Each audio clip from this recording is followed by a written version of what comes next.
Now, another thing is that, like, you know, a lot of times celebrities need to give up so much of their personal life. People are doing reality shows and all this other stuff.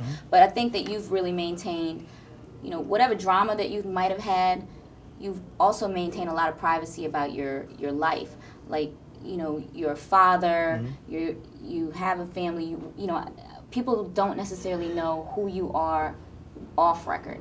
Yeah. Is that something that you are really, really focused on protecting? How hard is that to protect? It's not really hard to protect because I make a conscious effort of it when I first got in the rap game. That even when I used to be in the streets, you know what I'm saying, I used to always keep my family away from what I do, because with everything I do, I kind of like full-fledged with it. You know, I kind of, you know, made a decision when I was 18, 19 and wasn't going to college, got out of high school, that I was gonna be in the streets. Okay. And that was gonna be my occupation, you know what I'm saying, running the streets. So at that point then, you know, I really put myself out of the house for us with my parents, you know what I'm saying? So a lot of things that I do, I try It was almost defensive, like. Yeah, so I think, you know, that's just out of respect of me. It's selfish for me to go out here and chase whatever I'm chasing and then involve my people. But now that, you know, now that you are in the music business and you're a celebrity, it's not so much of a way to protect them. You know, do you also have hopes for, you know, you have a son. Yes. How old is he? He's 3. Okay, he's 3. Do you want him to follow your footsteps, like musically? Do you hope that you can keep him out of the streets? Like, what do you I definitely plan for him? I'm definitely gonna plan to keep him out the streets, but as A far straight as nerd. You want like a little nerd. not even a nerd, I just want him to be educated Okay. and passionate about whatever he want to do with his life, because that's what I was. You know what I'm saying?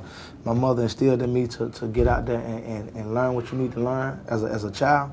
You know what I'm saying? So that when you get grown, you can make a decision to do what you want to do, and you have the tools to do it. Right. So even when I wanted to be a rapper, me going to school and learning, it helps me. It gave me a wide vocabulary. Right. It gave me a way to handle business. It helped me transition to be a businessman and a rapper.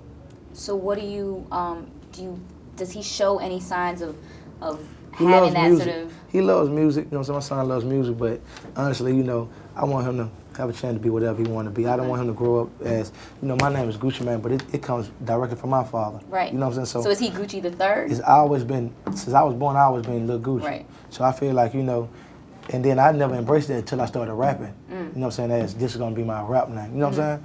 But, you know, I want him a chance to be who he is. You feel me? Apart from the whole Gucci mystique. Of course, out he shadow. can have me, but I don't want him to have that pressure of having to Got live in my shoes. Those are some big shoes to fill. You know what I'm saying? And I'm not gonna put that pressure on him. I'm placing that on him. You know, I think that some people were talking about how, you know, Southern music and especially like trap music, your music, Waka's music, it always like creates a dividing line between a lot of hip hop fans. But you know, recently there was like a collaboration that you did with Talib, and he got a lot of flack for that. Yeah, I know it. Like, what do you think about that entire situation? You know, like I don't just be on the internet all the time, but I definitely be online checking out things. And oh, it's brutal. yeah, it's brutal, but at the same time, you know, everybody's not gonna like my music. Okay. You know what I'm saying? Like I love Talib Kweli music. You know what I'm saying? But everybody in my circle are avid fans of his. You know what I'm saying? Just like a lot of people who love his music don't like me. Don't like my music. But I'm cool with that. You know what I'm saying? But why were they so angry that he wanted to do a song with you? Because they're passionate about that. That's the connection they have with him. To him, you know, to a lot of people, I'm their favorite rapper, hands down. You know what I'm saying? To a lot of people, they hate my music. So it's like, you know, I try to do my music for that person that I'm their favorite rapper. Now also, the drive I got, you know what I'm saying, I like rap so much, I'm so much into the music, I'm trying to get that person who don't like me to hear a song and say, oh, I see him a different way. To convert them. Yeah, not even convert them, because right now they don't like me. Maybe they hear something say, well, I like this, but I didn't like his previous music. You feel what I'm saying? Right. So just because they may be closed-minded from now, if I keep putting out his music, maybe they might be open-minded. What was Talib's reaction to Poltergeist, the song that you guys did? He loved the song, you know what I'm saying? So, and that's all that really matters if you really think about it, because he knew we was throwing it out there, you know what I'm saying?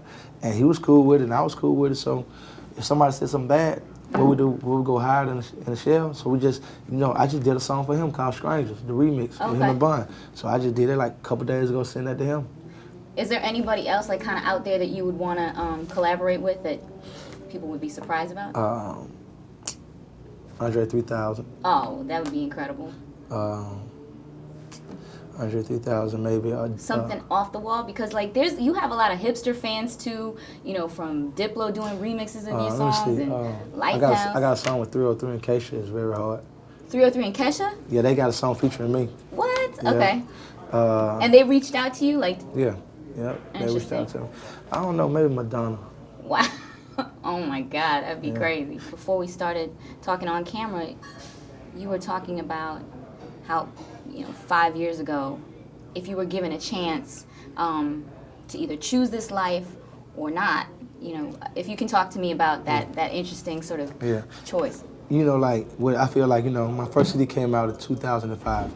The day that it came out, I made bond for murder charge. That's the beginning of my first professional career, Trap House, May 12th, 2005. The beginning of your rap career, you also were making bond to the get out of... The day that my album came out with So Ice and Trap House on it, I got out of jail, DeKalb County. I had a murder warrant. On the murder charge. For $100,000. Wow. That happened that day. So from that, started my professional career to now, the ups and the downs, the 3 stints in jail from 05 to 010, the murder charges and the FBI charges for the stuff with aggravated assault.